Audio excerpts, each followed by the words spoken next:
How 8 people beat me? What's good, 8 people? How y'all doing? I don't know how y'all beat me to my own live. Um, hello, hi, eyes. Get my shit together. Whew. Well, man. Hello, everyone. Man, I haven't been on here in. I haven't been live in a long time. It's been like 2 months since I went live. 59 people. That went quick. Man, it's been like 2 months since I went live. I would first of all like to thank all of my new subscribers and my new viewers for joining us. A lot of people have joined me since the last time I went live, and I haven't gotten a chance to speak to them in person, or live, I suppose. So, thank you for your subscriptions. Thank you for your views. Welcome to my live. I see a lot of love pouring in. Some from Jamaica. What's going on, Savannah? Too many names to read, but we're gonna get to everybody anyway. Let me see how rusty I am at live. I don't know. A lot of people go live a lot because it's an easy way to get content up. But man, I just can't convince myself to go live that much because I don't want to burn out people. I don't want to. I don't want to just be up all night every night because the only time I can really go live is late at night after my house shuts down. It's almost impossible for me to go live when it's still daylight. I've played around with a few other times. I think the only other time I can go live is like maybe in the mornings on Saturdays, and I used to be able to get that off, but now my 4-year-old runs around so crazy. I'm really keeping tabs on him on the weekends because his sleep schedule has changed as he's gotten older. So that's a bit harder as well. So this is just the opportune time for me to go live. It's 11 o'clock, 11:15. Weekdays or weeknights or weekends. I'm sorry. You said you did that thumbnail. Did you wrong? Oh yeah, yeah. I'm not the biggest a selfie taker, so my thumbnails don't never be looking right. I'm just not I'm not that guy. I'm not the selfie guy, the pretty selfie guy. Anyway, so we're gonna get right into it. As usual, whatever y'all, damn, 200 people already, y'all tripping. Whatever y'all want to talk about, we can talk about. I don't care what it is. I'll discuss anything to a degree. For the most part, people stick to dating and relationships because that's what they know me from. That's why y'all here. But if y'all want my opinion on anything, like I said, this is y'all time to just to speak to me, and it's my time to listen and try to give y'all something personal. So, with that said, I'm gonna start digging into these comment sections. And the thumbnail might have did me wrong because I took it when I had just woke up. Yeah, so y'all bear with me. I just woke up. I've been asleep for the last 2 hours, maybe an hour and a half, but my face swells up after I sleep when I'm sleeping and everything. So maybe that was what was wrong with my thumbnail. It was looking crazy because I just woke up. Okay, so thank you. You're awesome, Taniqua. Let me see. We doing all right. We're gonna dig into it. Surprise, surprise! Look who decided to go on YouTube Live. New subscriber. Thank you, new subscriber. Somebody said something. YouTube's catching comments. If y'all use a lot of cuss words, YouTube might block y'all comments from view, and I have to approve them. So to keep your comments showing, try not to use a few trigger words that you might already know what they are. If not, you'll find out when you have trouble looking at your own comment, or I have trouble seeing it. Okay. I'm gonna dig into this now. Damn it. Hello. Ethiopia. What's going on, Johanna? Ethiopia. I recently did a DNA ancestry test for anybody who don't know. I don't even know if I've gone live since I got my test results. That's how long it's been since I've gone live. But apparently I'm 84% African. So yay, right? 84% sub-Saharan African, like 30-something percent, 35% Nigerian, 18% from Sierra Leone and the region surrounding there, and then like 6% Congolese, and there was just a bunch of West African and Mid African mixes after that. So I'm a proud African now. All right, probably getting on my wife's nerves because I'm pretending to have known that stuff before. So I'm probably hell to deal with right now. I'm happy to have a region and a place to actually call home instead of being so disenfranchised. Anyway, I'm trying to get to the questions. Ooh, some of these people are rough. Y'all getting right to the hate, huh?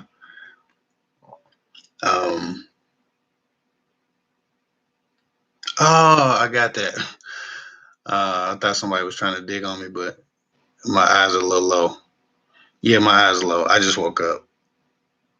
Okay, I'm trying to get to a comment. Somebody said a question. Somebody said, "How do you know when your boyfriend's friend likes you or not?" I suppose that depends very heavily on how much you respect your boyfriend and how much your boyfriend may or may not intimidate him.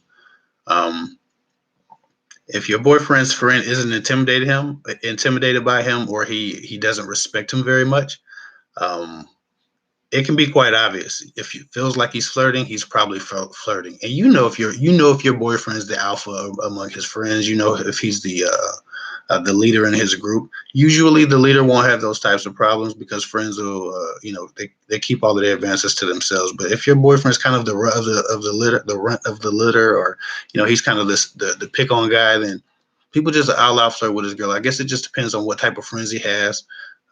But it's the same. It looks like a guy who doesn't want to be seen admiring you.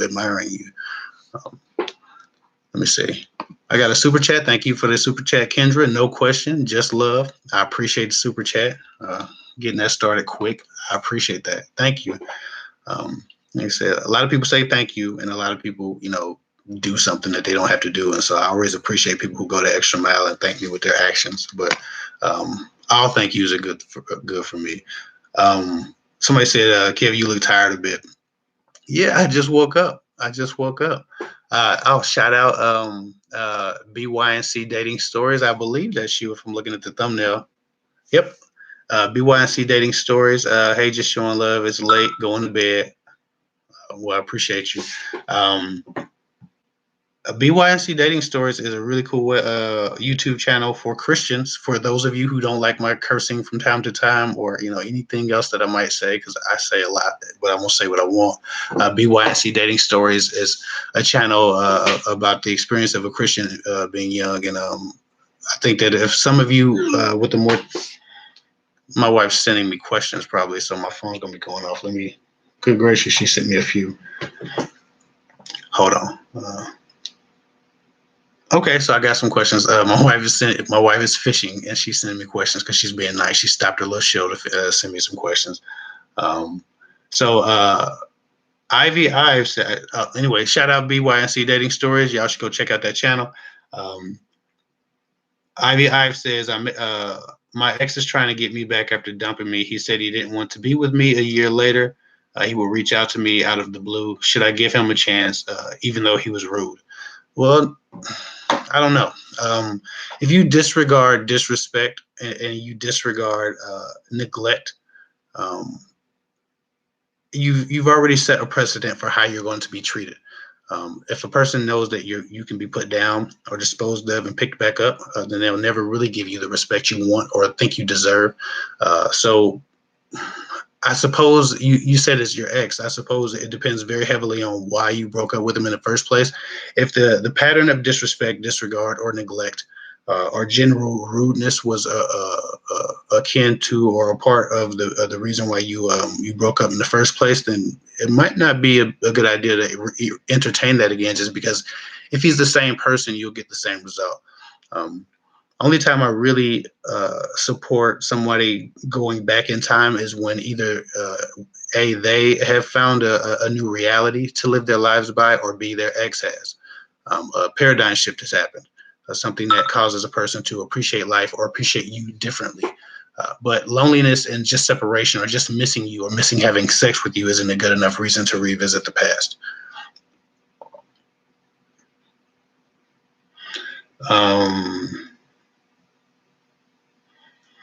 Let me see. Miss A with the $1 super chat. Thank you so much. I would never ignore somebody's super chat, but YouTube for some reason or another does, because they don't think that $1 is good enough. But I think $1 is amazing, and I appreciate you. And I'm always gonna show love. So Miss A, thank you so much for your $1 super chat. YouTube just, it won't like pop up at the top of the screen unless it's, I don't know, $4.99 or $2.99 or something like that. It's an arbitrary number that they come up with. But I appreciate all the super chats, and I appreciate all the love. Let me see. I'm trying to see if Miss A has a question, and I think she did. Okay, Janelle Melissa, the same thing. Thank you for the $1.99 super chat. She said, "Hi, Kev. Single females, 31, no kids, attractive." Um, well, you shouldn't have a problem finding a man if you're a single female, 31, no kids, and attractive.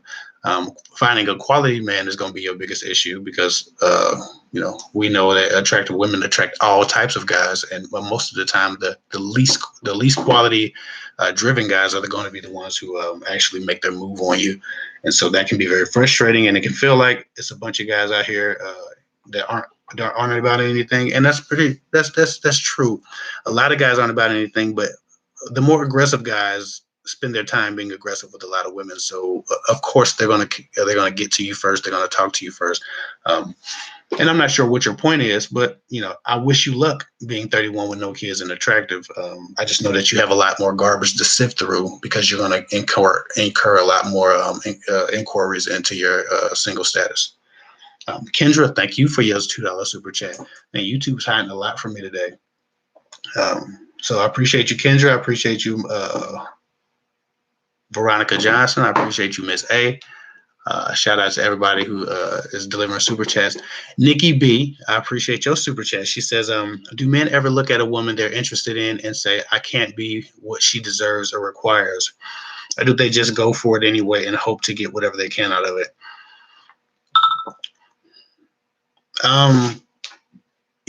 Guys do a lot. I guess it just depends on the guy. There are men who understand that quality relationships are better than quantity of relationships, and for those men, if they can't provide a quality to a woman, if they can't keep their names clean, so to speak, they won't go forward with a woman. I know a lot of guys personally who refuse to have casual relationships with women they truly respect and truly want, if they feel like that woman is good enough or too good for them, or what they're offering at the time. They won't waste their time. Even if that woman offers something casual, they will resist. Now, they will only resist for so long. So if you like a guy who's telling you, hey, I don't have anything to offer you, I really don't think that you want to get involved with me right now, I'm not emotionally available, and you do it anyway, ultimately you can put enough pressure on him to where he'll be like, yeah, all right, cool, if this is what you want. A lot of times that happens, but it's not the intent to destroy you or to get with you in a casual way and start to mislead you into a romantic emotional atmosphere. A lot of guys say, I can't be what you want or deserve. I need to take a step back. I would rather, take the time or the chance of losing you and actually be what you need, or be mature enough to handle what comes of this relationship, over getting with you, not being ready, and then ruining you and ruining the chances of us being whatever we could have been. Right. So there are those who do that. That's a personality type. That's a level of integrity and a level of respect that some guys will give you. Every guy's not going to do that. Some guy will give you the minimum. So if you require nothing, they will give you nothing. Even if they know they don't have what you want, what you need, what you require, what you deserve, they will get what they can get from you. And so those are men who just scavenge, and they don't really care about who they scavenge, because for them, it's not really about, again, providing quality. It's about getting quality. So if you can lay down with a quality woman, that's more important than providing a woman quality. And so, yeah, those men are scavengers. They are out here. They're out here in very large numbers. And so if a guy's trying to tell you he can't be what you deserve or require, the best thing that you can do is back away and let him give the minimal to someone else, because you're not going to stop catching feelings, and you're not going to adjust your idea of him once you start to like him. You'll always like him. I know women who oftentimes meet a guy, they like him a lot, they have an emotional attachment to him, and all of a sudden they think, well, I can just do something casual with him. I'll give him whatever he can give me, and they end up broken. And that guy didn't want to do that, but it just happens like that. My wife sent me a question. Veronica Johnson. She says, when should you decide to cut him off before because he's been inconsistent, and finally address it and he starts doing those things? But I don't know. I think it's too late for me. I warned him. I guess when you get tired of it, like you create the standard for your treatment. Even if a guy gives you what's often called too little, too late, if you still are emotionally invested, then I guess give him a second chance. But if you're done, he should have figured that shit out in the beginning. Like, you don't have to give people a second chance. You're not obligated to do anything. So if you feel like you've put a man down emotionally and mentally and intellectually, and even if he's giving you what you would have needed, man, sit him down. Like, if that person isn't someone you're invested in any longer, then it's their fault they missed the opportunity. It's not your fault you didn't give it to them. All right, let me see what's going on. Okay, my wife sent me a live question. She said, how do I act? Kendra says, how do I act to men in power at work, not mess with me? How do I act to make men in power and not mess with me at work? I guess strong. I don't, I know that's ambiguous. It's broad, but strong. Most strong men don't pick with strong people or people they deem as strong. If a man sees a weakness in someone, then he'll kind of pick at it. But there are different dynamics. There's that. If someone sees you as weak and it makes them feel good to exalt themselves by messing with you, then they'll pick with you. But also there are men who see a woman that they admire or that has a softness or a tenderness, and if a guy's crushing on you, especially a guy in power, he might not know how to present himself as a delicate enough person to get into your space. And so instead, he'll pick with you. He'll use his power to pick with you and jab at you and lightly bully you, not out of a malicious intent, but just to get an experience with you every day. And so, just like in elementary school, when a young girl likes a guy or a guy likes a girl, two kids will pick on each other. They'll joke about each other, push each other on the ground. Kids do some horrible little shit when they like each other, to think about it. But adults do it too. When adults don't have the proper access or don't feel like the access is granted, they will find a way to interact with someone. And so I guess it just depends on the person and why they're picking on you in the first place, and what nature that takes. Because I don't know what nature that takes. That could be a malicious thing. That could be a crush. You just don't know. Miss A, shout out to Miss A again. I appreciate your $5 super chat. She says, I used my free $1 super chat earlier. Okay, that's what was going on. Cool enough. Hey, I don't care if it was free for you or not. It helps me. She said, I used my free $1 super chats earlier. LOL. How do you feel about online dating, Tinder, Plenty of Fish? Do you feel like you can find real love on those dating apps? Yeah. If you can find real love on MySpace, remember, some of y'all are like, what is MySpace?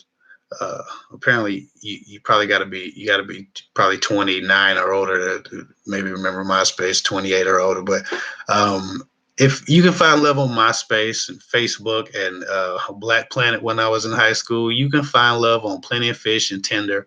The difference is the culture, right? The culture on a big platform like Facebook doesn't assume anything of the person in the profile. But if you're looking at a Tinder profile, for whatever reason, when Tinder took off, it took off because it was a hookup site, and then people all jumped on it because it got popular, and it became something where people who were casually dating and people who were looking for something serious jumped on it. Plenty of Fish has kind of just been a meat market for its time, right? But there are always real people who either misconstrue what's going on those websites, or those people who just decide that, hey, I'm sure I can find somebody on here, so I'm gonna check this out, right? So there are always quality people. I don't disregard or devalue any site, because those are real people on those sites. Yeah, there are people who only want to hook up. There are only people who only want casual relationships, only want sexual relationships. But there are also a lot of real people who are looking for love on Tinder, mistakenly, probably. But two people making the same mistake can find each other. So yeah, I feel like you can find real love on dating apps, but you have to vet people properly. You can't slip into the abyss of sexuality in your chats with people. You have to vet people properly by talking to them on the phone and trying to get a clear understanding of just where their mind sits at rest. Right? You have to just get to know people better. You have to stop really giving it, like, if you're meeting people online. And I have another $5 super chat, and so I appreciate that person. Tawny, I will be right with you. I appreciate your super chat. But if you're meeting people online, you have to properly vet them. You cannot do like you do in person. When you know a person, you might meet them and you might get casual with them. You might have intercourse with them pretty early, and you, because you've known that person and you've met that person, you share their space, you have a better idea of who they are sometimes. When you're meeting people in person or the old school way, online is different. Online, you see a person's avatar, you see a person's reputation, or what they try to present as their reputation first. So you really have to take your time in those relationships, and that's why when you're meeting people online, you want to really save sex for the time where you feel like they're not just some online person, where you feel like you know them. And that's why you want to really be slow about introducing sex to a new relationship when you meet somebody online. You just don't know. All you know is their representative, which is a profile that anybody can make. Tony says, I have a lengthy question to ask you. Do you have private chats or email? How can I ask you my question with you to understand my situation? Okay, so if you have a lengthy question in general, but you super chatted me. So Tawny, write me on Instagram at kevhick24. If you don't know what my Instagram is, it's at kevhick24, the number. You'll see a picture of me on my thing if you're not already on Instagram with me. Anyway, write me on Instagram and just let me know that you're Tawny.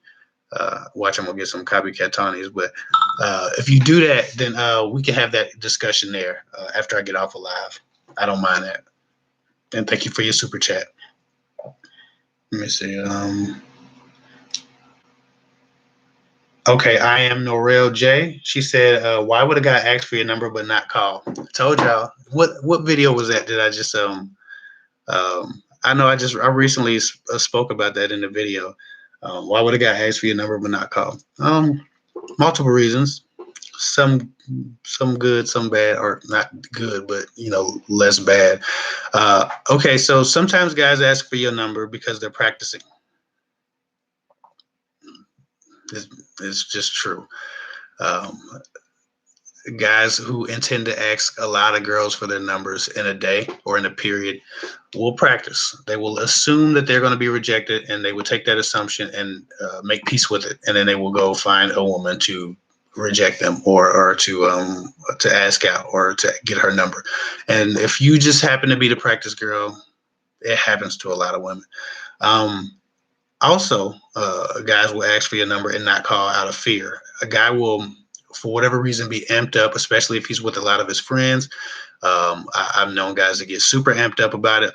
They come on, the peer pressure, man. Somebody go talk to her. You go talk to her, man. I double dare you. I triple dog dare you. And for real, guys still be on it. I've known grown ass 40-year-old groups of men still double daring each other to talk to women. Like, y'all think it's hard y'all think it's so easy to talk to y'all, but for a lot of men, it's just not. It is just not. And a lot of quality men, but some goofballs too. But man, it's hard. So a lot of times a guy talk to you, he'll get your number and be too damn afraid to call because he didn't have anything to say.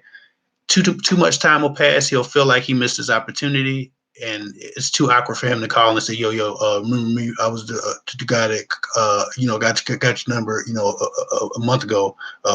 Like, no one wants to have that experience, and so a lot of times people they will get your number, and they'll just kind of they just low-key, they'll just bitch out, and so that happens. Other times guys are just trying to see, like I said, just trying to see if they got it. That's a thing too. Other times guys will get your number, and then somebody else will get their attention before they can get to you. Somebody else will they'll make progress with another girl, and then they don't have a reason to call you and explore you if they start liking somebody else. So hope that helps. Adriana Shervan says, I came on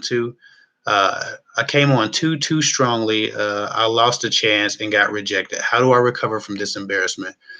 Just self-respect and conservatism. If you came on too strong, you have to show that you have some self-control. Sometimes when women come on too strong, it's not the fact that they came on strong that kills them as much as a man doesn't know how often you do that to other guys. A guy does not want to be just another guy you came on too strong at, right? A guy wants to feel special, but guys really don't know. If all he knows of you is that you come on really strongly, especially sexually, you don't like guys don't know if they should expect that of you. You know, if they should expect that behavior comes because they're so special, or they affected you differently, or you just that's how you are with guys. And the last thing a guy wants, the biggest fear for a guy, is for his woman to be that woman coming on too strongly to guys, flirting too strongly with guys when he's not around, right? And so it creates a little bit of mistrust in guys when they don't know if that's your regular speed, if that's your default speed coming on too strong. And so that's how you recover. Conservatism and self-control. Show yourself to be composed. Show yourself to be calm. Show yourself to be contained. And I hate to say those types of things because it insinuates that you have to let a man control you, subconsciously. And that's not the point. But if you're asking how do you recover, how do you erase someone's idea of you, he won't forget that, but he'll understand that maybe she has a different speed. I've seen her out of control. Now I've seen her in control. Maybe there's something else to dig into here. And that's the only way you can really recover, is to give him another picture of you. But it's not about letting him control you or, trying to impress him to the degree that you mute yourself. But if you're trying to recover, sometimes you have to make those overcorrections. Okay. My wife has sent me, Taniqua Briscoe. She sent me $3.99. I don't see a question, but I appreciate your love. Let me see. Here she go. She do got a question. Taniqua Briscoe. Will my relationship last if we don't live together? Yeah, your relationship can last if you don't live together. You don't have to live together. Like, I know that's the thing that everybody feels like. And then Kendra, I think, had another question. But everybody feels like you have to live together to make it as a couple, and that's just not the case. You should probably live close, right? I don't feel like you should. I don't feel like relationships last indefinitely, long distance. I feel like long distance has to have a time up period. But as far as living together in general, man, I know people who've been together 15 years, 16 years, and they ain't never moved in. They live down the street from each other, stuff like that. As long as you have access to each other and you're getting what you need emotionally and intellectually, and you're getting enough time with each other, you don't actually have to live together. You can have a very warm or hot relationship for many years, respecting each other's space, not living together. But again, it's uncommon, but it's uncommon because it's not practiced. People always just assume they have to live together when they're enjoying each other's company. So for the most part, people don't practice that, but it's not because it doesn't work. It's because it's just not a common practice. You just have to have a lot of trust. Let me see. Sensible social life. How you doing? I'm about to get to your super question. I had one more question. I think Kendra. Nope, that ain't it. I'm trying to make sure I get all these. Kendra said, when a manager hits on me and starts to set you up and make it look. When a manager hits on me and starts to set you up because I made it look obvious, interested. You might want to rephrase that, Kendra. But I'm assuming there's some public flirting going on. I wouldn't get too deep into that, even if it's with the manager, because people don't like that, and you give people a reason to hate on you and sabotage your job. And so you always want to make sure. That you're protecting yourself in the long run. And if you've created a public persona or a public dynamic of flirting or being interested in a manager, then there's going to be somebody mad and hating in the room. And you just don't want to create those types of enemies. Always be low key. Never flirt in public, especially with your superior if you can help it. It's a lot more interesting when you're hiding it anyway. So try to do that, Rob. But maybe I misunderstood your question. You might want to reword it and send it back and. Hopefully I see it. Sensible Socialite says, thank you for the $5 super chat. She says, I tend to attract very young men. I'm not interested. What can I do to make myself attract men of 45 and 50? I think you're attracting them too, somehow or another. You're just not attracting men who are approaching you. Sometimes you just go through these periods, and I don't know how long it's been since you felt like you've adequately or efficiently enough attracted men 45 to 50. But if you're attracting young men, you're probably extremely attractive in real life, and it's a compliment. Be flattered. But I understand why you don't want to date young men just because you attract young men. The thing is though, sometimes older men just don't assume that older women are available. They don't assume that older women are interested. Most of the time, older women, really give off a vibe of like, I'm done with the bullshit. Like they give off this vibe that they know that you full of it. And so I think sometimes subconsciously you might be rejecting older men just because you've been around and you kind of know what's going on. You might know the game, or at least it looks like that from them. So if I was you, when you see older men, especially older men that you like, you just have to pour it on a bit thicker than you have been. I'm sure you probably have a neutral tone, but you might want to be more smiley. You might want to be more outwardly friendly, just to show them that they're welcome. Sometimes a very beautiful woman, especially an older beautiful woman, can be extremely intimidating. And Tiffany Parker, I'm gonna get to your question right in a minute. I'm gonna get to your question soon, so hold on. But a lot of times, really beautiful older women can be extremely intimidating because you see the wisdom in their face, in their eyes, and you also see the beauty. And sometimes that's a very, very hard combination to overcome, because again, if you ain't about shit as a man, you feel like you found out already. But also, if you are about something, you're not sure if they're available to you. And sometimes older women they don't look as much as they appear. So there's a mature woman look that is very beautiful, but it's also very intimidating. And I've known women to have that. And so it could just be that you don't appear open enough or friendly enough. You might be giving off taken vibes. So you don't want to dig into that. Just try to be more friendly. And otherwise, write me an Instagram, and I'll try to dig into it if I get some more details. But I can't tell you exactly what's going on because I don't know how you are, or how you present yourself. But I know you're on my Instagram because I recognize your avatar. So just write me, and I'll get with you. Okay, Tiffany Parker.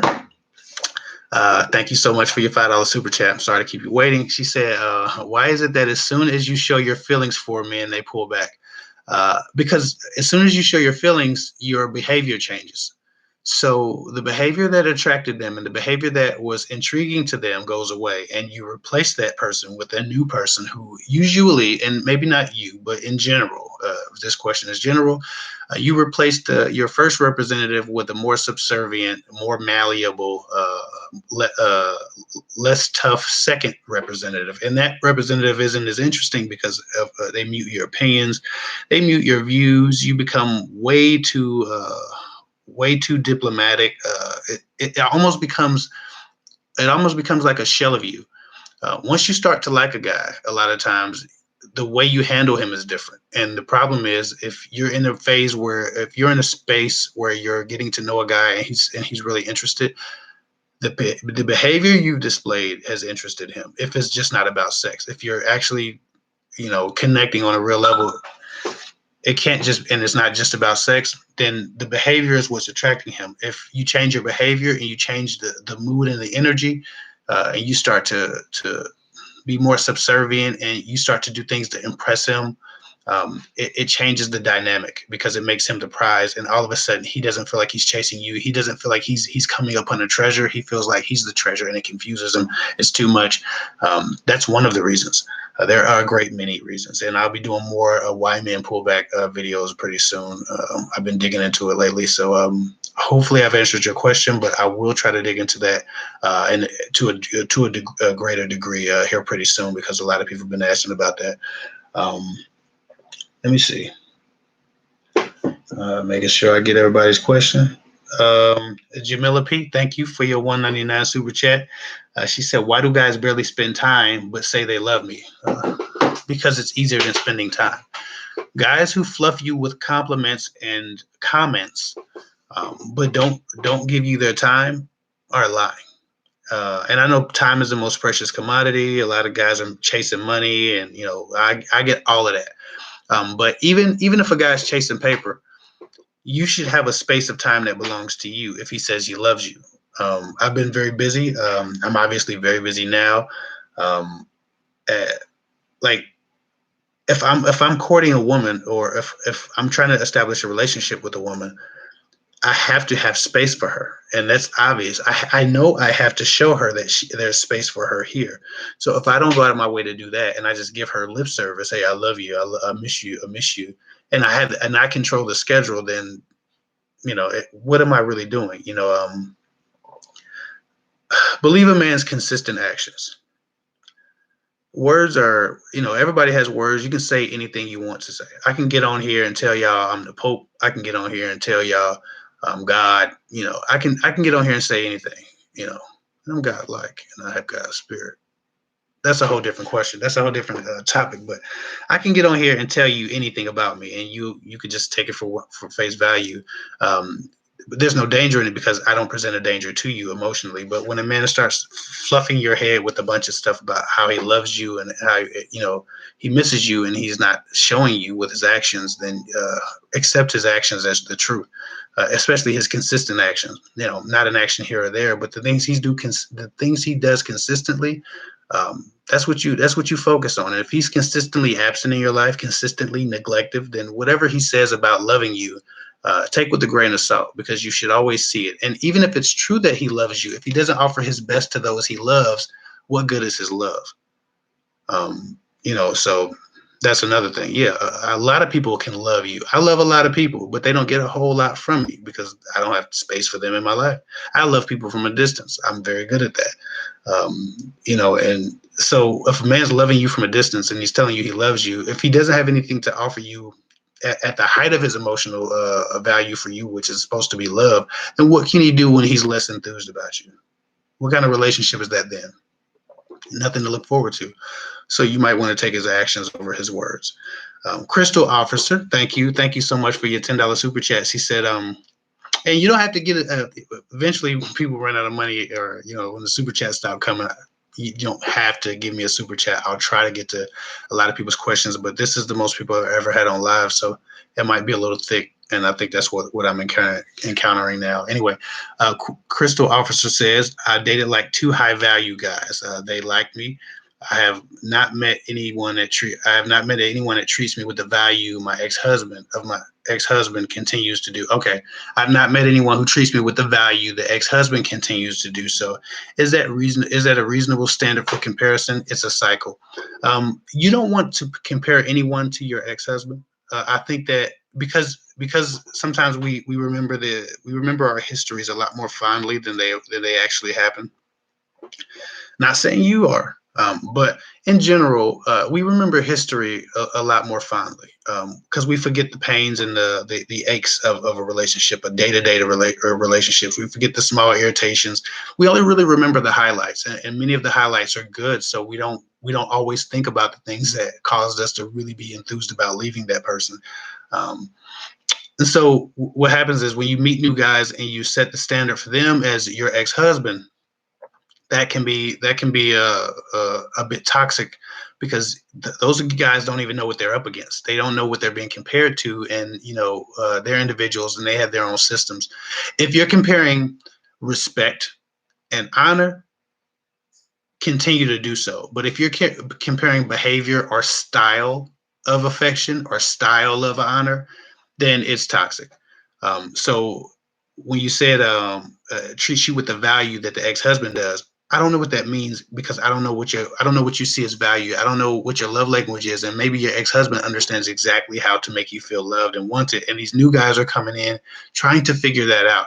They don't know what your love language is. They don't know what you respond to. They don't know what makes them believable in your head. They don't know what validates them to you in your heart. And so these guys come in and it's uphill battle anyway, especially if you already have a frame of reference for how you want to be treated based on an old relationship. They don't know how to compare to that. And it's almost like shooting deer with a gun in the woods, right? It's not a fair fight, right? Yeah, people will take a lot of pride in hunting, and I get it, but the deer doesn't know it's going to be shot. It's like you know everything, you know how the game goes, you have this whole system, and they just get plopped into it, and then they can't perform because they don't know what the standard of care is. So it's not reasonable if it has anything to do with them mimicking his actions or his style of honoring you or respecting you or valuing you. But you need to get your value, you need to get your honor, you need to get your respect. So yes and no, it's reasonable if that helps at all.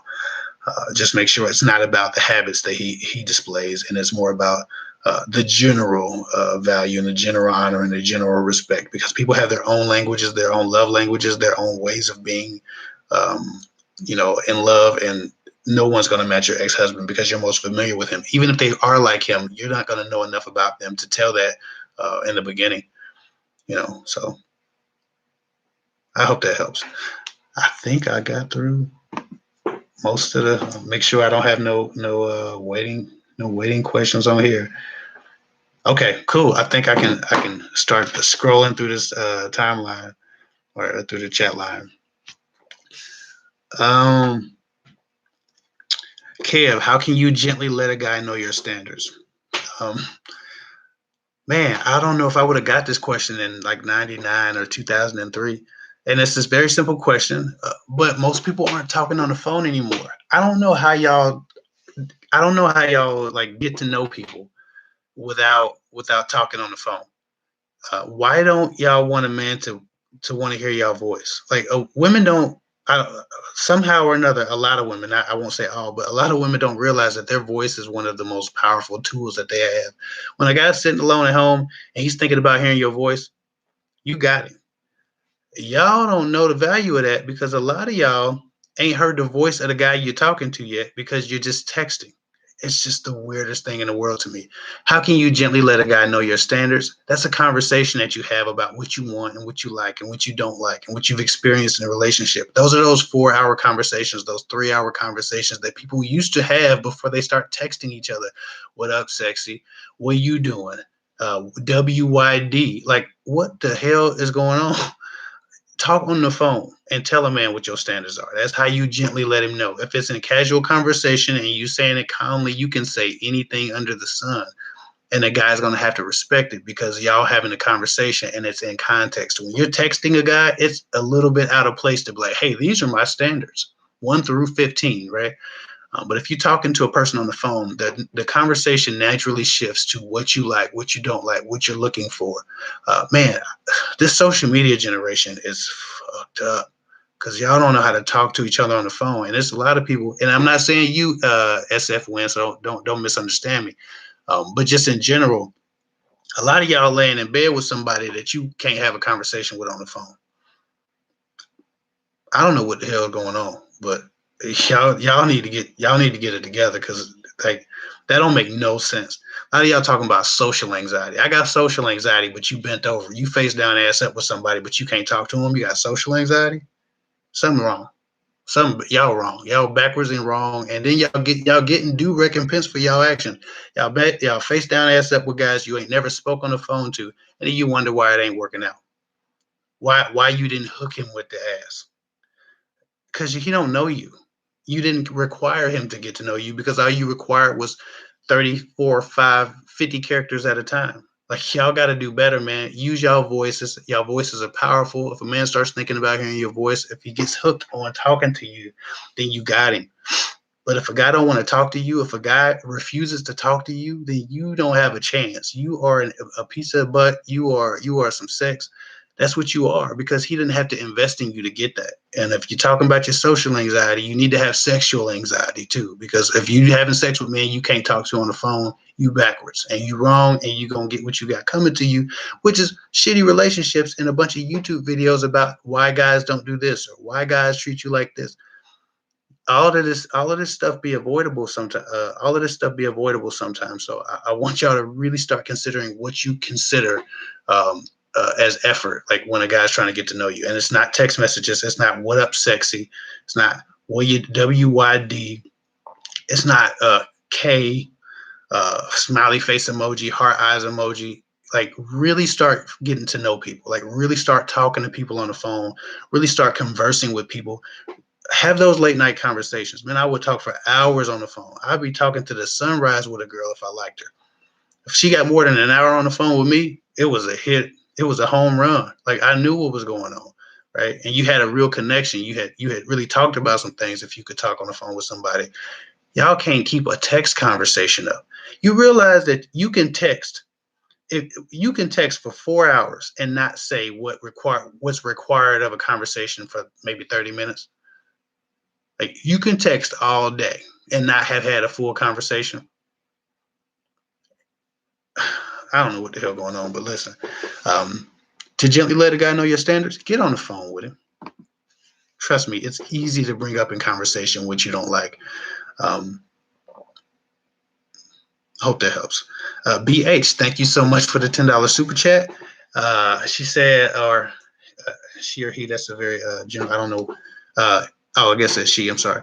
If a man you're dating wants to switch it to the bedroom, but you don't want yet, any classy, seductive, sexy phrases we can use to keep him fantasizing on his toes and waiting? Let me read that again for people who missed it.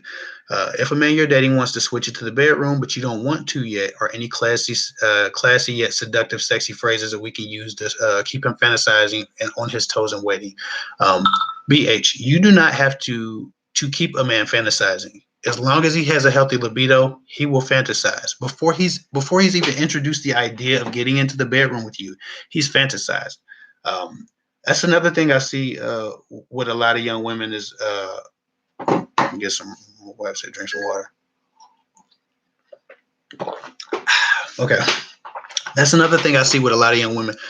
Y'all trying to nurture a man's sexuality as if it's going to go away. A man don't need your help to nurture his sexuality. If the guy's talking to you and he's getting to know you, or even if he's pursuing you casually, you don't have to say anything to keep him interested in the idea of sex with you. You don't have to convince your body to be hungry. Have you ever talked your body into being hungry? You ever say, "Hey, we're gonna eat some nice chicken today, body. We're gonna eat some pizza.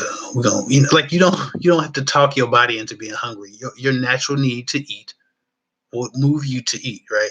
That's how a man's body is when it comes to sex. If a man's talking to you and you are the object of his affection or his attention or his hormonal rage, you don't have to say any sexy, seductive phrase. You don't have to do nothing. All you have to do is continue to hold him at bay. And he will, as soon as you tell him no and leave, he's going to rub one out to begin with. Like, he's not going to sit at home not doing anything. He's going to rub one out to calm himself down. He's going to be cool. And as soon as you come back around, he's going to be right on it again. Y'all don't have to nurture a man's idea of sex with you. The only time that you have to nurture a man's idea of you sexually is when you're stuck in the friend zone and the man's not seeing you sexually. But if a guy's already seeing you sexually and you're already trying to hold him at bay, you do not have to nurture his fantasies about you. You don't have to be sexy. You're already sexy. That's why you have to tell him no. That's why you're trying to keep him at bay, because he wants you. So no, in fact, don't do it. To submit to that and trying to be sexy, it almost steals your power away, because it encourages them more than it discourages them. You can't keep a man at bay with sexy phrases without actually making his energy more just worse. I'm sorry, I don't have words. Just worse. If you don't want a guy to be as sexual, or you want him to calm down, but you still want that emotion to linger, it's already going to linger. You do not have to do anything. If you say anything sexy, it's just going to make it worse. He's going to get more sexually aggressive, and it could actually lead to him ruining your mood around him and not feeling as safe as you would have, because he might lose a bit of control over his mouth, or even get really handsy. Like, you can make things worse. So don't do that. Just let him be horny and figure that shit out for himself. He's a grown man. He's been horny a million times by the time he's seen you and not been able to do something with it. Nisa Brown, thank you so much for your $4 super chat, or $5 super chat. You didn't ask a question. I guess that was just on the love, so I appreciate that. I know you did a little bit ago and it went away, but I didn't forget you. I was just trying to make sure I answered that question. Anissa Brown said, thank you for your, okay. So you did have a comment. She said, thank you for your many videos. I appreciate you. Well, thank you. I appreciate you too. I appreciate your super chat. I appreciate y'all watching. Quick blurb. I don't know if it's a blurb or not. I don't even know what the hell a blurb is. Anyway, people always say they appreciate me and they love me, and they're just thankful for my content, and I appreciate that. But even if you don't have two nickels to rub together, if you appreciate me, the nicest thing you can do for me is share my videos. You don't have to give me $1. You don't have to pay for email advice. You don't have to pay for a phone conversation, all of which are available. You don't have to do any of that. If you love me or you appreciate me, just share my videos as a thank you. Those are actions that you can put that don't cost you anything but a little time. And it take like 6 seconds to find the share button, maybe 3 seconds to share a video. So if you appreciate me and you love me and you ain't got two nickels to rub together, you don't have to. All you can do is share my videos, and I'll appreciate it all the same. Especially on Facebook. I don't speak to people on Facebook Messenger. A lot of y'all been like writing me on Facebook Messenger. Um, I don't have enough like hands to manage Instagram and YouTube comments and Facebook Messenger. So I don't respond to Facebook. I don't even use Facebook Messenger for real. So people write me on there, but that's just not a platform I can even start using because I'm already overwhelmed with the hundreds I get from Gmail that I'm trying to stop, and Instagram and YouTube. So if you're writing me on Facebook Messenger, move your Facebook messages to Instagram, and I'll see them then. But I don't want to pick up a third platform to manage because I just can't. But I do share some videos every once in a while on Facebook. So if you want to share my videos on Facebook, be my guest. It's at Kevhick Talks, I think is my Facebook public page. You can share videos on there. You can show me love on Instagram. You can share my videos and send them to people. But share my videos is the easiest way to show me love with your actions that don't cost a dime. And so I appreciate everybody who shares my videos. Every time my shares goes up, my channel goes up. When my shares are low, my views on my channel are low. It really affects everything. So I appreciate everybody who shares. Let me see. Okay, I just reset my whole chat thing. I know I probably missed a whole lot of questions, but I'm gonna try to get to some people. Let me see. Somebody said I need to email you my questions. Bossy said I need to email me. Don't email me. Don't email me cold, because if anybody who just emails me on Gmail, they just gonna get a kickback that tells them to go to my website. There are too many scammers out here making up fake emails that look like mine, and then you mistype it or you leave an S out, and all of a sudden you're talking to a scammer. And they always ask for money. They always send a link on PayPal that you can pay them through the email address. And I don't do that. I'm not gonna send you no PayPal link through Gmail. If you email me and you get somebody asking you for some money, you ain't talking to me, because I ain't doing that damn bad to be asking nobody for nothing. So don't buy into the hype. If you need something from me or you need a question answered, or if you want to talk to me on the phone and you want to set that up, you can go through my website, www.girltalkwithguys.com. Go to the services tab, and all the directions are there. Even if you want to hit my PayPal and you want to donate or something, there's a donation button on there. You can do your thing there. You don't have to email me through Gmail, because it's kind of dangerous. It's a bit risky right now because there are a lot of phishing attacks going on the internet. FA, thank you for the love. She said just saying appreciation and support. I appreciate you. See, and just like she gave me $10, y'all can share a video 10 times. It equal to $10. And so if somebody give me $100 in shares, I will appreciate you greatly. I might even give you a free phone consultation. F Lot, thank you for the $1. It all counts the same. I appreciate you. I think I just seen my cousin in the comment section. Share. Yeah. What's up, Nene? How you doing? Nene, my cousin. I love my cousin. Hey Kevin, your last video you mentioned the issue with mama's boys and grandma's boys. Honestly, I think I'm dealing with the grandma's boy, wondering if I should just call my losses and move on. I suppose it depends on the manifestations of his linkage or his attachment to his mom or grandma, and how toxic the mom and grandma is. See, there are some wonderful, very strong women who raised very good men. Interestingly enough, sometimes it's not a possibility, but A lot of women do a good job, without the absence of a man, and I don't recommend that. And I think that men actually absolutely need to be in a young man's life. But every once in a while, you meet a mom and a grandma that's so powerful and so wise that they've created a king, right? Now, if they're mature enough to be that type of knowledge, wisdom, and understanding that he leans on, maybe the things that you're attracted to have something to do with them. Maybe they're not as toxic for your relationship if they don't use that control over him to manipulate your relationship. The only time you should cut your you should well the biggest reason you should, not the only time, but the biggest reason you should consider cutting your losses with the mama's boy is when they're influencing your relationship. When mama say is deciding what happens in your house. But what my grandma say is deciding how I treat you. That type of stuff is when you need to cut your losses. But as long as mom and grandma know their place, they stay out of your way. They understand that now you're the woman in his life. They be respectful of that. When he does come over there with that bullshit, with the, hey, mama, she did this, what I'm supposed to do. If they start telling him, listen, man, you got your own thing going on. We're not going to step on her toes. Like, there's some strong, wise women that'll do that. They'll be like, listen, we raised you, but now she got you.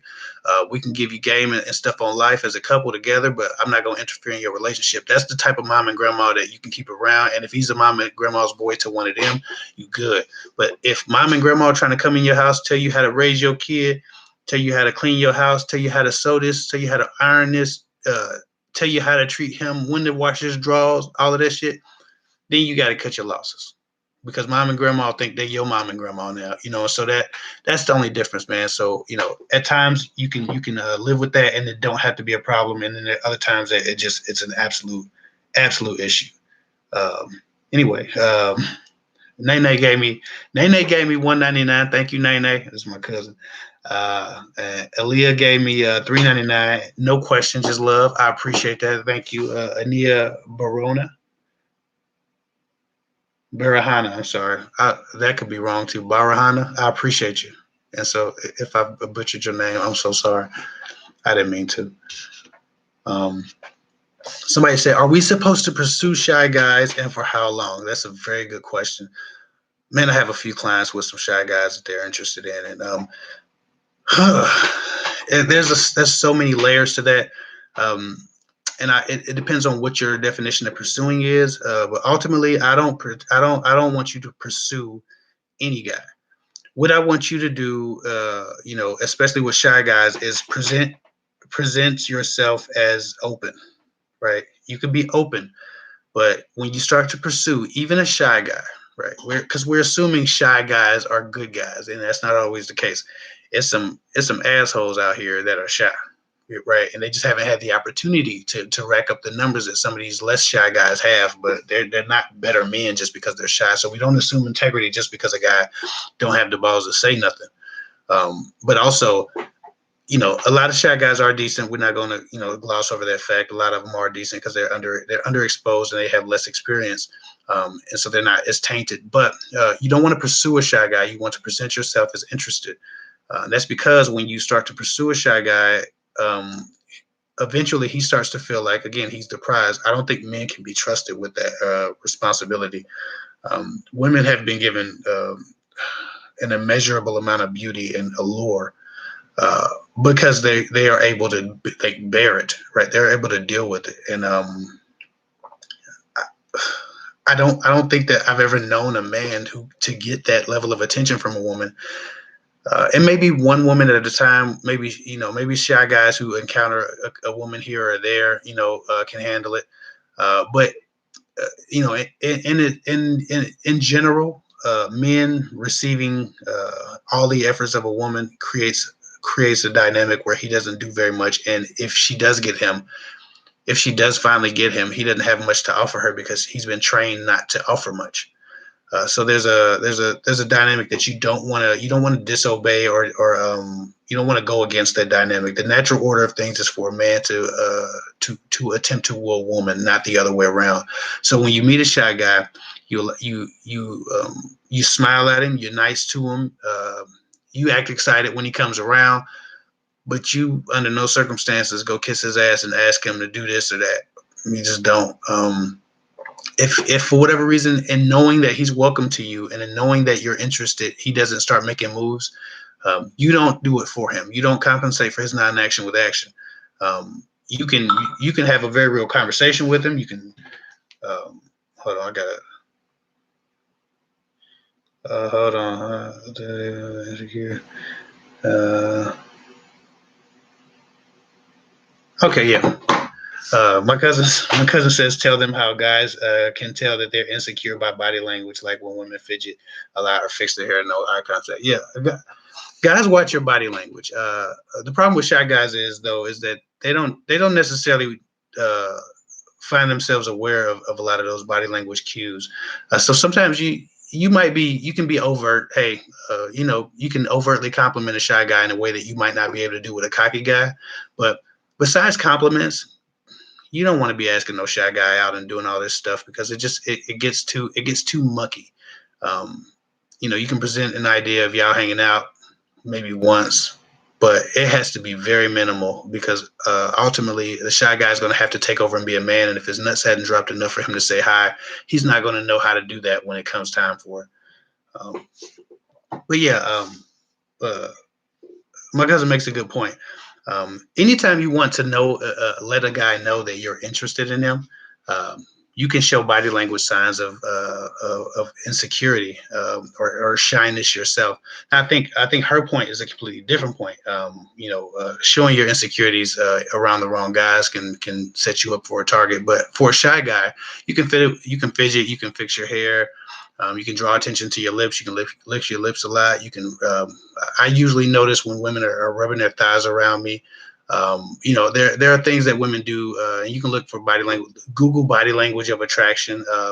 Most people inherently they pay attention to these things. They don't know what they mean all the time, but they know they feel more access to somebody when they're doing certain things. And so, if you want to Google, I don't have time to break it down right now, but Google body language signs of attraction, and then pay very close attention to the body language signs that you show to the guys that are around you that might be shy. So if you like a shy guy, maybe display or control your body language in such a way that he feels like maybe this is a sign that she likes me. If he's aware of those things, but you can never assume a guy's aware of those things either. Um, and maybe my cousin had a whole different spin on where she was going with that, but there are a lot of spins on stuff. Um, this is interesting. Now I don't. I'm gonna try to answer this. I ain't gonna try to answer it. I'm gonna comment on it. I said, why do preachers? This is off topic too. Look, we off topic, y'all. Skatisha said, why do preachers prey on women in their congregation? I just went through this not too long ago. Because preachers are imperfect people, just like the rest of us, right? They are following Jesus, but they are not Jesus.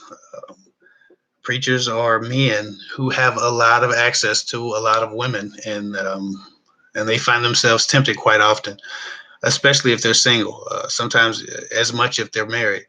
And that's not a preacher thing as much as it's an individual man thing. I wouldn't say preachers do that, but I would say men, and a lot of men are preachers, and they haven't quite conquered their body. Some men are in that pulpit because they need to be, like they need to be alive, right? They know how screwed up they would be if they didn't have that pulpit, right? And so they're trying to save themselves as well as the congregation.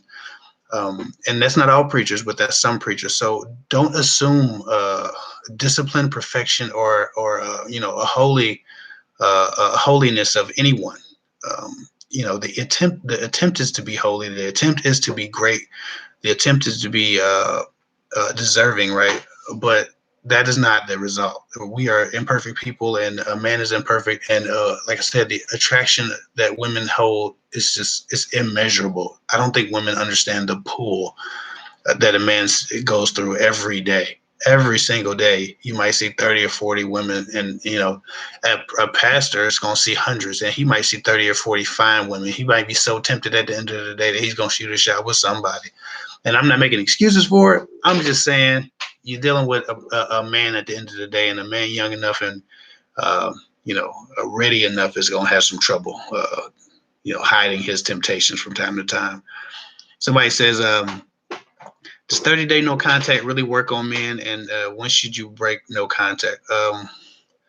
No contact is one of those things that you should only do if you're actually willing to walk away. It's like pump faking with a gun. If I pull a gun out and I'm not really willing to use it, then I just played myself, and I probably just created a lifelong enemy who's gonna remember me pointing a gun at him.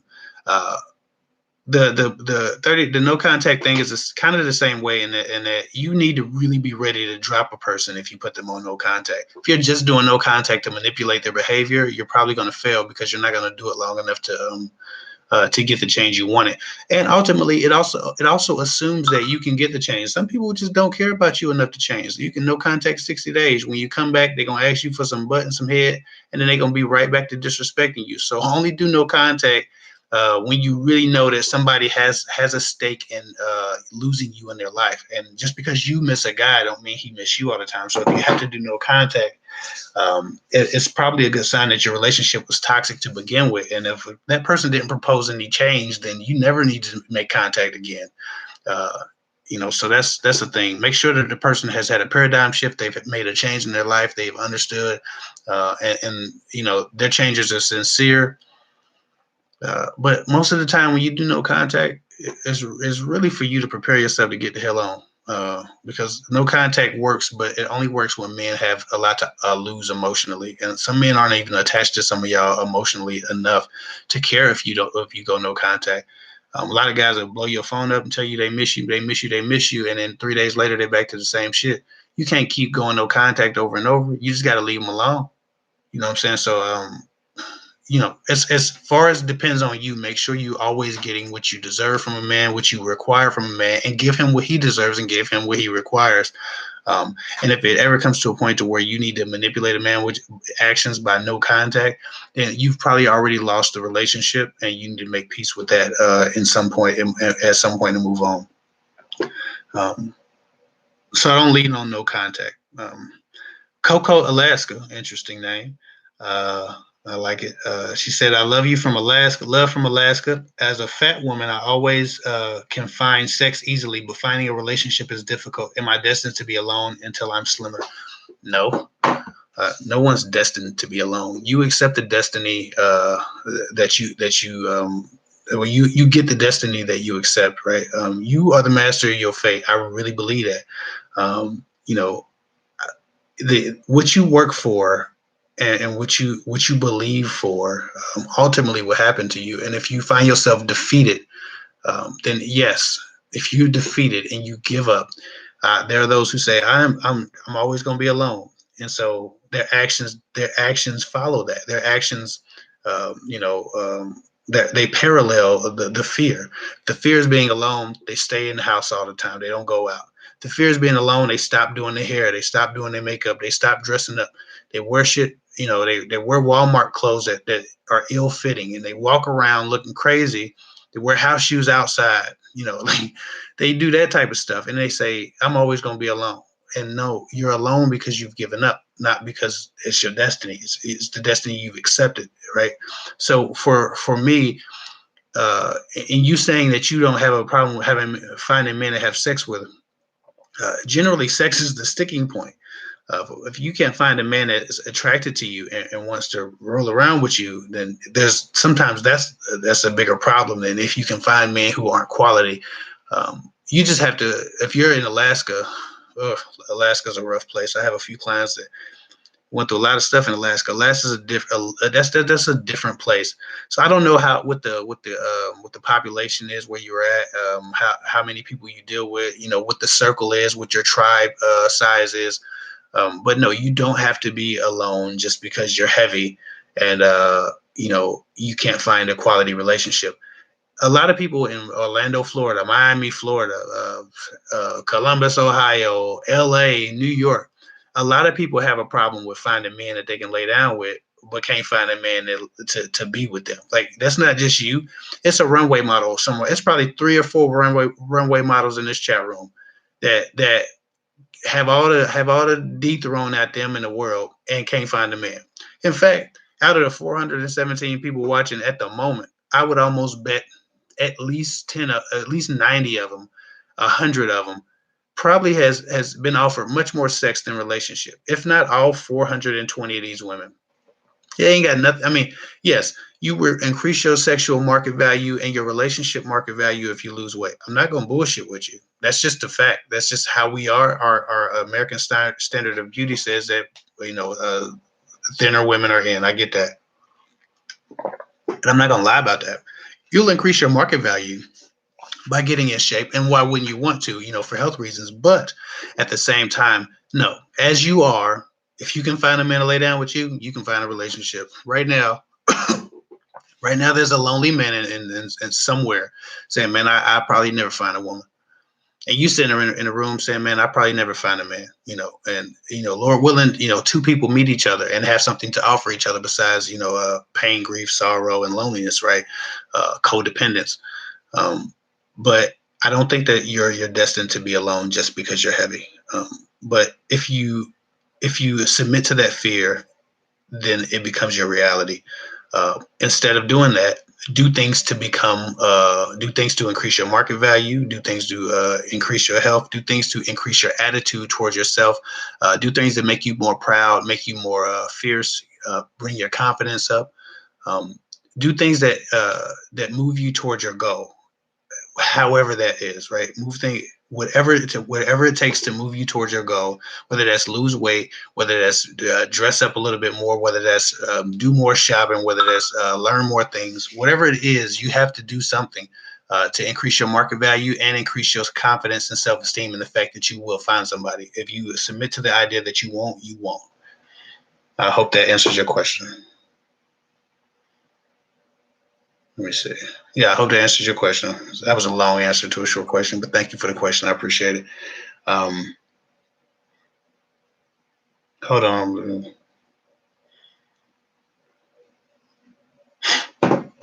Oh yeah. Okay. And so, ultimately, for whoever is in the comment section feeling like they might be lonely for a long time, begin to prepare yourself. And I think my wife has made this point a lot. We talk. She said, some people refuse to begin to prepare themselves for the relationship they want, and that's a very, very valid point. Um, people don't people don't do things toward their goal. So you have a goal of being at point Z, and you're at point A, and you make no effort to get to B. You make no effort to get to C. You make no effort to get to D. And you expect somehow or another one day you'll be at Z, and that's just not how it works. You have to prepare yourself for the life you want, right? Uh, they say luck is when opportunity meets preparation, or blessing is when opportunity meets preparation, right? So you have to stay dedicated. You have to prepare yourself. So anybody looking for a relationship, whatever issue that you have, prepare yourself for the relationship by strengthening yourself. A lot of y'all have confidence and self-esteem issues. Why don't you work on your confidence and self-esteem? Get your counseling while you're single, right? Get in shape while you're single. Get your life together. Get your finances in order while you're single. Prepare yourself to have more to offer a person besides dependence.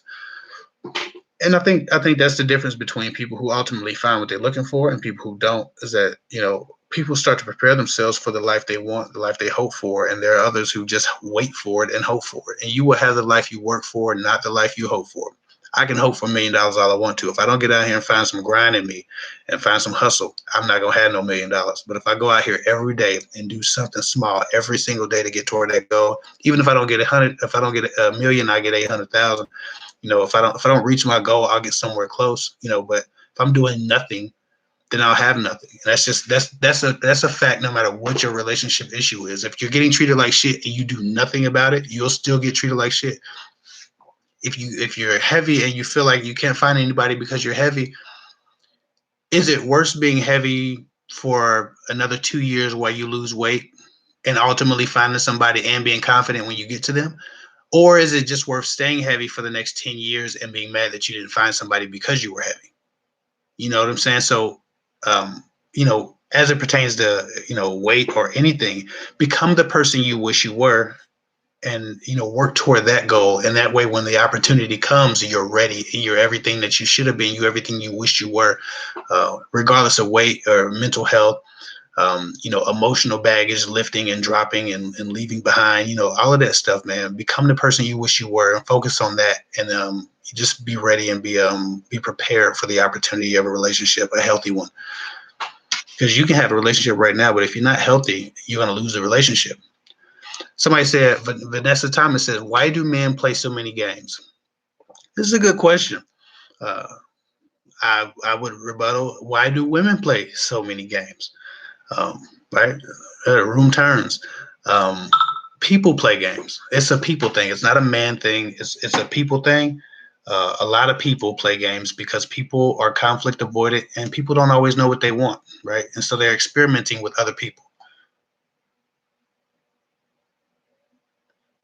Oh, somebody said a lot of people don't suck at relationships. They just don't have a good work ethic. No consistency whatsoever. They apply it to love, but it's their whole life. Improve your work ethic.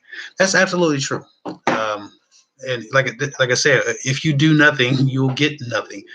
Some people don't have a good work ethic, and it follows them through their relationships. And so, what can you accomplish if you're not willing to work on yourself? If you're not willing to work on your relationship, what can you offer a person? A person is looking at your ability to overcome obstacles and overcome disappointments and things of that nature. And if you don't have any fight in you, you don't have any work ethic in you, then you're not going to attract a lot of people, because people want to grow, people want to build with a person. And if you're not building by yourself, then no one wants to join you in misery.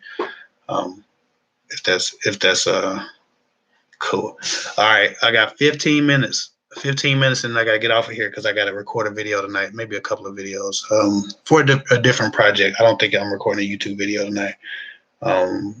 But yeah, so I got 15 minutes to go. Let me try to get to some of these questions. So yeah, men play as many games as women, but as handsome as I am, as tall as I am, as well built as I am, I've met, I don't know, 100 or so women who played with me.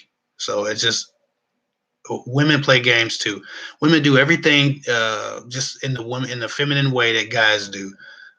And when y'all get to these comments, sometimes y'all seem to forget that there are women out here scamming men. There are women out here lying to men. There are women out here using men. There are women out here giving minimal effort to men. There are women out here using men for their cars, for their money, for their sex, for their ability to fix a sink or a dishwasher, for their ability to lift furniture and move it to another man's house. Like, women out here doing as bad as men doing. I remember being in high school getting left for guys with cars just because they could drive them to school because they didn't want to use the bus no more, and being really, really making progress with women, thinking, all right, we better be together. And it's like some dude with a broke down car pull up out of nowhere. It's $400 car, but it was more than my $40 bus fare. And shit, that was my girl. You know what I'm saying? So like, y'all got to stop it, man. Women do as bad things as men do. That's just a people thing. People do horrible shit sometimes. Somebody said, why men can't take it when you give them a dose of their own medicine? I don't think anybody can. It's just not a thing. People aren't usually introspective enough to realize they've dealt abuse to a person. So they're usually not able to take it because it feels foreign to them when they're on the receiving end of it. Somebody said, good night. You're making a lot of sense. Hey, good night. You enjoy your night. I know people hate that I go live so late, man, but I'm a night owl, and my house just shut down late. We got some pessimists in the building. Let me see. How do you know he's catching feelings when the two of you are just sleeping together? I suppose I would need to know a bit more about the relationship, but I tell you this: if a guy's not giving you non-sexual time, he's probably not catching feelings. If a man wants to be around you when he's not inside of you, he's probably catching feelings. If a man is only with you when he can be inside of you, he's not catching feelings. He's catching a nut. I guess that was simple. Somebody said, oh, I'm about to go buy some ill-fitting clothes at Walmart. Yeah, Walmart's clothes are ill-fitting. Not all the time. They sweatpants are all right, but their clothes are ill-fitting. Stretch my damn shoulder, feel all goofy. Y'all forgive me for taking this weird posture, but my shoulder feeling weird. Somebody said, Kev, you didn't deserve that. Yeah, I didn't deserve it. I was a nice guy, man. I didn't deserve to get left for no man with no dude with a beat up car just because he had a car. He could drive her to school every day. He could trick off all his gas. I wouldn't have tricked off all my gas. Somebody said, "Oh, this is about to turn the room. I feel like it. Like it." Some life to be lived said Cardi B was just outed for drugging and robbing men. Yes, Cardi B is a gang member. She told y'all she was a gang member and a gangster. She was also a stripper. She told y'all she was a gangster stripper. I don't know why people thought she was lying. All of these rappers, now listen, drugging and robbing men is wrong. But all of these rappers running around here talking about how they sold drugs, how they rob people, how they kill people, how they will still kill people, how they do all this. They bang all these women, they take advantage of all these people. And it's like, it's a hit record. One woman you find out is what she says she is, equivalent to what a rapper is, a male rapper, and people lose their mind. I think Cardi B is wrong for drugging and robbing men, but we're pretending that the men she was drugging and robbing wasn't trying to pay her for sex. These were Johns. These were not regular men. She didn't go to the local bodega and drug and rob men and drag them out the bodega. And she was drugging men who was in the strip club trying to pay her for sex. I get it, and it's wrong, and she should go to jail. But so should 90% of the rap community if we're looking at criminality as something that we're going to cancel people for. I think the transgender comment she made was a bit rough, but it was an idea. I don't think she actually did that. But the drugging and robbing men part, she's a gang member and she's a gangster. And we're not used to seeing real female gangsters. We're used to seeing women talk tough and then just not be about anything. But unfortunately, she's everything she says she was apparently in the streets. And that's kind of scary because she's so sweet seemingly, but I can't imagine her sticking a gun in somebody's face or robbing them when she sleep. I couldn't anyway before that. And it was like, oh, okay, she's for real. Anyway, I don't know, we're off topic now, but yeah, Cardi B is as bad as some of these guys are, but still we play their music and we don't say shit about them with their rape lyrics and all of this shit that they say. I'm not gonna hold the one gangster woman accountable for the multitude of crime that all these men have consistently committed and got in the rap game and had much success and gotten street credibility for all their gangster activities. We're going to take one woman that actually does something and we're going to crucify her for what she used to be that she's not proud of now. She's never rapped about it because she's not proud of it. Some of these guys shot somebody last week and they put it in the song and it's the favorite lyric in the song. So I don't know. While it's wrong, I don't like the sexism behind it because it feels like people are judging her differently than they judge other criminalized male rappers, and I think that's kind of backwards. A lot of Nicki Minaj fans really going hard on Cardi, and I get it, but I think it's a bit counterintuitive. Somebody said, "Why do men have a change of heart on a woman that he had passed over in the past? Is it just game?" Men have a change of heart if he passed you over in the past when he passes you over and he doesn't find the perfect woman he was looking for. Hold on, I got to make sure my 15 minutes ain't up. Time check. Anyway, if a man passes you over and he comes back, it just means he didn't find the perfect woman he was looking for, the woman he thought was going to be better than you. I'm gonna find her somewhere. She's gonna have a bigger booty. She's gonna be finer. She's gonna be this. She's gonna be that. He didn't find that. He didn't find his fantasy, and now he's getting lonely, and so he's ready to settle basically.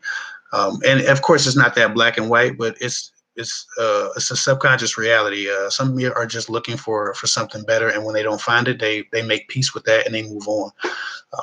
But like I said, yeah, it's not something to be offended at. I think some people just need to know that they explored all their options.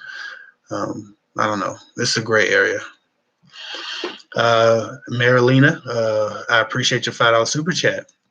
Said I shared many of your videos today. Thank you. Look here, more than your $5 super chat, sharing my videos, sending them to people. Putting them links out wherever you can do it, man. Sharing my videos is the way to love me back and help me, right? Because ultimately, you giving somebody else the game and you offering them the opportunity to come across whatever knowledge does come from me. So I just appreciate that, and it does help other people too.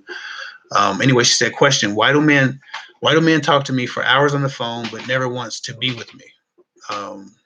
I suppose I'd need to know about the context of the relationship. I'm assuming you're talking to a guy, but he never wants to be with you. That's a bit weird. That might be something just at the individual level with him. I don't think that's very common that A man will want to talk to you for hours on the phone and not want to be with you unless it's a hassle to get to you. A lot of people who live like 30 or 40 minutes away, it's kind of a hassle to move out and get on the road and get to somebody.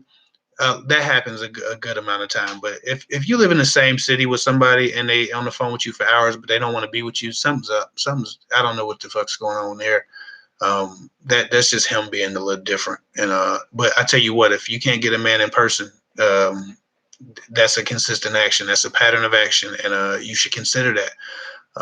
And believe his actions. If he don't want to spend time with you, you might want to get with somebody who will spend time with you. But don't let yourself be neglected in ways, because the phone becomes a consolation prize if a guy's neglecting you in person. And so, yeah, phones are good. I always advocate talking on the phone, but the phone doesn't become a consolation prize when a man's not giving you the adequate amount of attention, and he knows it. He'll call you on the phone. And so I don't know what the hell that's about. He has his own reasons. He's not really predictable by a YouTuber, but you need to figure out why you're not getting consistent effort and consistent in-person validation. So that might be your journey. Let me see. What's the time check? I wonder if my wife done. She might have distracted herself. What time she say? I don't know when she said 15 minutes. I need some water anyway. Well, listen. I suppose I've talked for 10 minutes. I might have 4 more minutes. 5 more minutes. I got 5 more minutes. Time check. Good. Love from Australia. I appreciate you. I'm gonna scroll up and hit a random comment that I missed. Somebody said the guy I'm dating blocked me on Facebook and then lied about it. We are about a month and a half into dating. He said we are exclusive. I don't believe him now with the Facebook blocking. What do you think? Whew. I think he blocked you on Facebook so you don't see his unscrupulous activities. He's probably up to some shit he ain't supposed to be doing on Facebook, and that's why he blocked you. He don't need you getting jealous about his single man's activities on Facebook. People say social media ruins relationships. Social media don't do nothing. Acting single on social media, that ruins relationships. I've been on social media my whole relationship, all of my relationships. I haven't come across no issues because I don't act single on social media. I'm the same married man on social media as I am when I'm in front of my wife or when I'm wherever I'm at. If a man's blocking you on his Facebook, it's because he's doing something on Facebook he don't want you to see. He's gonna pretend like it was an accident, but did he unblock you? Don't sound like he did. Broken J 21. What's going on, Broken J? I recognize that name. Say, hey, Kev, I hope you're well. I don't have a question this time, but I just want to show some love as always. I appreciate you, Broken J. I appreciate you. Let me see. I got 3 minutes, y'all. 3 minutes. Stop offering the wrong kind of stability. Make it self-respect and self-sustaining rather than throwing it away for no reward. Yep, what she said. Kev, how to keep a guy chasing but not let him feel like you're not interested? Okay, that's a good question, Sierra. Sierra says, how to keep a guy chasing but not make him feel like you're not interested. Well, you have to reciprocate every other or every third,